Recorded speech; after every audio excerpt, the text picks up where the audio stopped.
Hello everyone, welcome to the second devlog for my game. I may or may not have a name for it, but I don't know if it's any good. The title I made for it is Campfire Stories, Memoirs of Horror. Definitely subject to change, it does sound a bit generic, but it's better than having no title at all currently. So not only has not much changed since the last devlog, I've actually lost progress since I messed up my prototype and broke everything. But that's fine because I needed to change the layout of the first map anyway. And as I said, it was a prototype, so it served its purpose. However, this video isn't about that. This video is more focused on why I chose Unity, what I'm currently working on, and what's next. As I said, I am a sole developer on this project, so progress is fairly slow. This level is an atmospheric horror story that, much like the first story, focuses more on atmosphere and slow burn horror than action horror. The second level is more action-packed, but I'll talk about that one later. First off, why am I skipping working on 1 and 2? Well, for skipping 1, I technically already made it, and while I do have to remake it, I do want to work on some of the other stories and make some progress towards finishing those. As for why I'm skipping level 2, well, I need to fix some of the assets I used from a pack I bought from the asset store. See this wall? Yeah, the other side is invisible, which makes it fairly tedious building rooms, especially when there are so many assets I have to look through for this particular pack.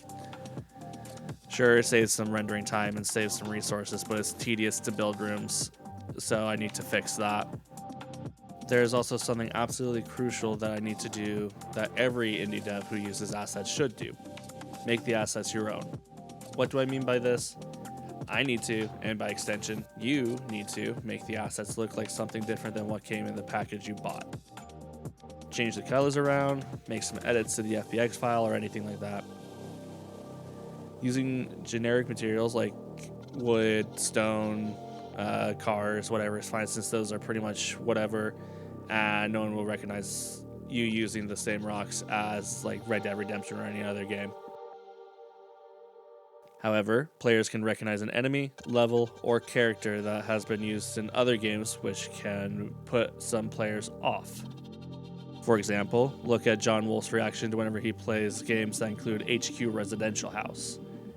That one level has been used so often, while having no edits made to it in any of the games that use it, that both he and anyone who watches all the videos that include that level can predict where the rooms are because, again, devs just use the level out of the box without changing anything or making any edits. Or, for another example, look at the Bleak Faith scandal that happened with them being accused of stealing Elden Ring animations that they claim they bought from the Unreal Assets store. Moving on, one of the reasons why I chose Unity was because of the vastness of the asset store. C# is easier to learn than C++ for whenever I need to code manually. There is a larger community, which means more people to answer and ask questions, and it's easier to use with a smaller learning curve than Unreal.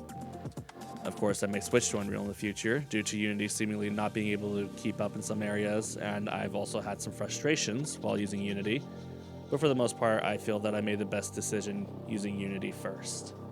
And as a quick note, there's absolutely nothing wrong with using assets from the asset store. Doing everything by yourself would be insane and absolutely tedious for solo developers. What you should do, as I mentioned, is make small edits to the assets so that commonly used assets are not used as a mark against your game. You don't want players thinking that your game is an asset flip. Another reason why I've started on the third level is that the third one is the easiest level design-wise, since I only need to make a small cabin, a mountain hideout, and some smaller levels for the dream sequences. Creating an outdoor level is much quicker than building a whole house, which is also why I've decided to work on this one first. A few major things that I'm trying to avoid are making any of the stories feel like key hunts, avoiding making them feel like all you're doing is going from point A to point B, and avoiding that situation where there are weapons around and the protagonist doesn't use anything to defend themselves. We all know that situation. The protagonist is in a life or death situation, surrounded by objects that they could use as weapons, but they don't use any of them.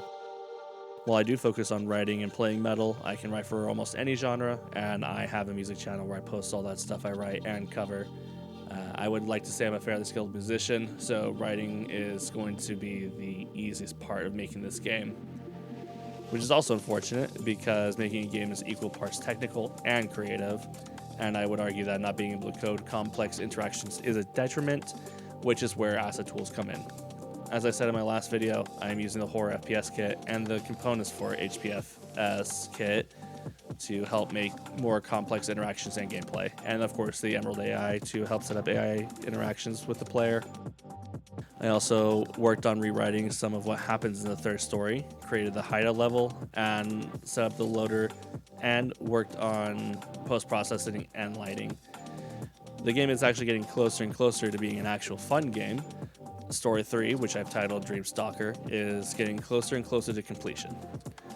At this point, I just have to get a couple of lights to work properly, set up a handful of dream sequences and maybe puzzles, and this will be the first completed story of my game. I'm very excited to show off some of the real gameplay of my game once it's completed, and that should be a couple weeks or so for me to finish the story, maybe less, depending on how much I can get done and how quickly. This third story was originally going to be a wave survival story where the main character holds out against waves of cryptid enemies, Nazi zombie style.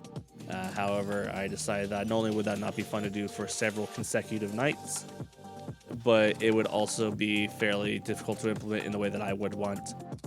So now, as I said, it's essentially a nightmare simulator. After your character finds an abandoned hideout and takes an artifact from the hideout, he has nightmares every night and is even stalked by something terrible in reality.